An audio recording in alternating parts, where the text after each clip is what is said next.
नमस्कार, news nation digital के हमारे इस खास एपिसोड खबरें दुनिया की में आपका स्वागत है। मैं हूं सुमित कुमार दुबे। ईरान की राजधानी तेहरान में हमास के चीफ इस्माइल हानिया की मौत के बाद मिडिल ईस्ट में जारी तनाव अब भी बरकरार है। ईरान के supreme leader Ayatollah Ali Khamenei अपनी फौज को इजराइल से इस मौत का बदला लेने का आदेश दे चुके हैं, लेकिन अभी तक ये साफ नहीं हो सका है कि ईरान का ये बदला कैसा होगा और क्या इस बदले में हिजबुल्लाह भी शामिल होगा। ईरान की खामोशी पूरी दुनिया की धड़कनें बढ़ा रही है।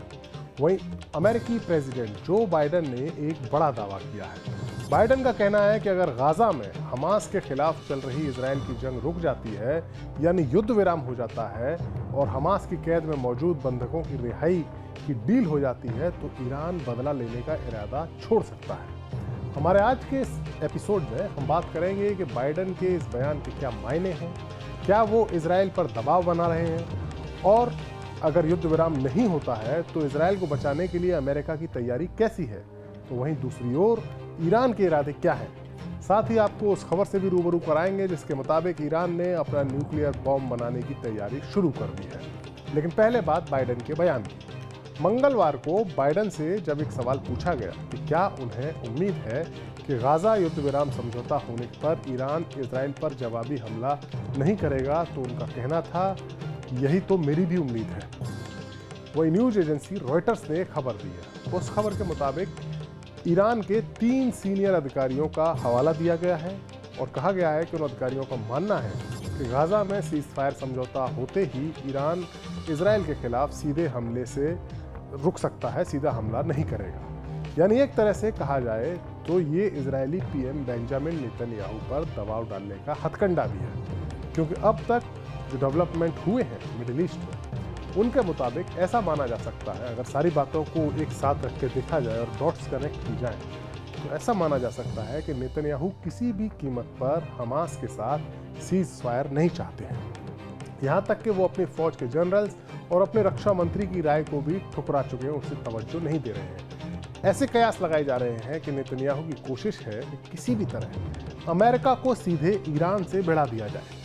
नेतन्याहू का मानना है कि इस पूरे इलाके में इजिप्ट और सऊदी अरेबिया जैसे जो मजबूत मुस्लिम मुल्क हैं, वो तो उसके साथ दोस्ती कर चुके हैं, लेकिन ईरान उसकी सुरक्षा के लिए खतरा है। लिहाजा एक बार अगर अमेरिका ईरान के खिलाफ जंग में कूद गया तो फिर ईरान को फौजी तौर पर इतना कमजोर किया जा सकता है कि वो इजराइल के लिए खतरा ना रहे।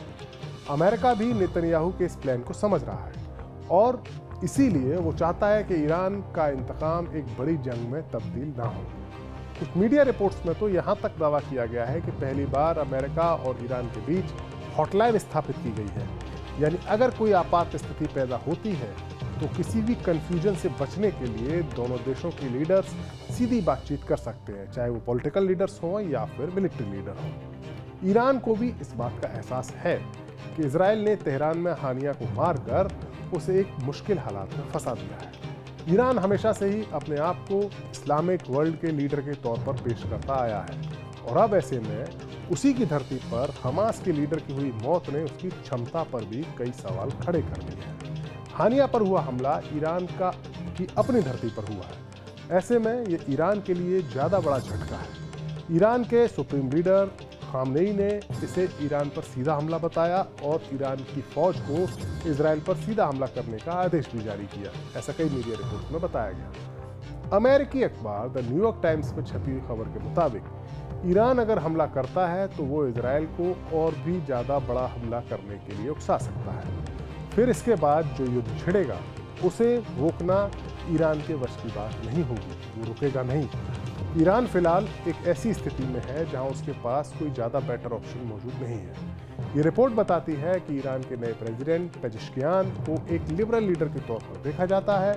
ऐसे में वो ईरान पर लगी हुई जो वेस्टर्न कंट्रीज़ की पाबंदियां हैं उसके असर को कम करने और ईरान को और इंटरनेशनल लेवल पर बाकी देशों के करीब लाने जैसे विचारों को ज़्यादा इम्पोर्टेंस देते हैं या दे सकते हैं।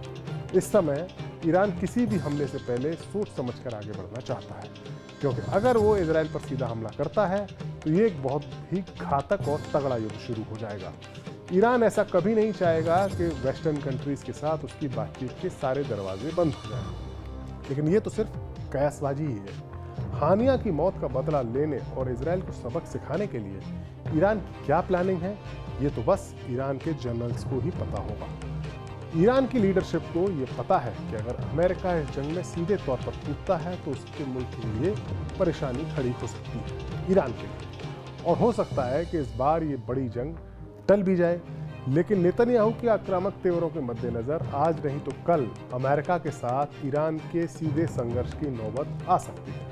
लिहाजा अब ईरान ने अपनी सुरक्षा की गारंटी के हथियार के तौर पर न्यूक्लियर बॉम्ब बनाने पर भी काम शुरू कर दिया है। ईरान इंटरनेशनल मीडिया आउटलेट की खबर के मुताबिक ईरान अपने सीक्रेट न्यूक्लियर वेपन प्रोग्राम पर काम तेज कर रहा है, जिससे ईरान परमाणु बम विकसित करने के लिए पहले से ज्यादा नजदीक पहुंच चुका है।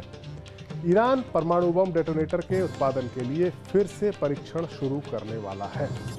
खबर के मुताबिक अब Iran organisation of defensive innovation and research organisation यानी SPND का पुनर्गठन करके उसे अपने सीक्रेट न्यूक्लियर प्रोग्राम को आगे बढ़ा रहा है उसके जरिए। फॉर्मर प्रेसिडेंट इब्राहिम रईसी की मौत के 1 महीने से भी कम टाइम में ही ईरान की संसद ने SPND को एक आज़ाद यूनिट के तौर पर काम करने के लिए उसको कानूनी जामा पहनाया और एक विधेयक पारित किया। कानून में यह भी कहा गया कि SPND ईरान के supreme leader Ayatollah Ali Khamenei की ओर से जारी गाइडलाइन के तहत चलेगी। अमेरिका के साथ न्यूक्लियर समझौता खत्म होने के बाद से ईरान ने यूरेनियम इनरिचमेंट की शुद्धता के लेवल को 60% तक बढ़ा दिया है। ये परमाणु हथियार बनाने के लिए जरूरी शुद्ध यूरेनियम लेवल के करीब है, यानी ईरान के पास उतना बारूद है कि वो परमाणु बम बना सके या उतने बारूद तक पहुंचने के वो करीब है। वहीं ईरान परमाणु हथियार ले जाने में सक्षम मिसाइलें भी तैयार कर रहा है और ईरान की मिसाइल पावर किसी से छुपी हुई नहीं है। ईरान की यह तैयारी उस खतरे के मद्देनजर है जो अमेरिका के तौर पर उसके पास या उसके मुंह बाएं खड़ा हुआ है। इजराइल के साथ तनाव बढ़ने के बाद अमेरिका ने इजराइल की हिफाजत के लिए मिडिल ईस्ट में एक गाइडेड मिसाइल पनडुब्बी भेजी है। अमेरिकी aircraft carrier USS Abraham Lincoln को भी भेजा गया है। USS अब्राहम लिंकन लड़ाकू विमान F-35 से लैस है। वहीं ईरान का साथी मिलिशिया हिजबुल्लाह इजराइल से इंतकाम लेने के लिए ज्यादा आतुर दिख रहा है। मीडिया रिपोर्ट्स के मुताबिक हिजबुल्लाह ने इजराइल के माउंट नेरिया बेस पर रॉकेट से हमला किया है। माउंट नेरिया में इजराइल की आर्मी की गोलानी ब्रिगेड का हेडक्वार्टर है। इस खबर के अनुसार लेबनान के संगठन हिजबुल्लाह ने यह अनाउंस किया है कि उसके लड़ाकों ने मंगलवार रात को करीब 10 बजे जल अल देर में रॉकेट से हमला किया। यह इजरायली फोर्सेस की तैनाती वाले ठिकाने हैं। हालांकि इजराइल भी लेबनान पर जवाबी हमले कर रहा है, लेकिन अहम सवाल ये है कि क्या ईरान इसमें शामिल होगा या ईरान का बदला कैसा होगा। हिजबुल्लाह और इजराइल के बीच में तो एक छोटी सी जंग पिछले साल अक्टूबर से ही चल रही है, लेकिन सवाल वो है कि क्या ईरान बदला लेने के लिए मैदान में कूदेगा और क्या अगर वो कूदता है तो क्या वो एक बड़ी जंग में तब्दील होगा, और अगर गाजा में युद्ध विराम पर बात बन गई तो क्या ईरान अपना इरादा बदल देगा और मिडिल ईस्ट में एक बड़ी जंग टल जाएगी। इस सवाल का जवाब फिलहाल वक्त के ही पास है। हमारा ये वीडियो आपको कैसा लगा, कमेंट सेक्शन में जाइए, अपनी राय हमें ज़रूर दीजिए। नमस्कार।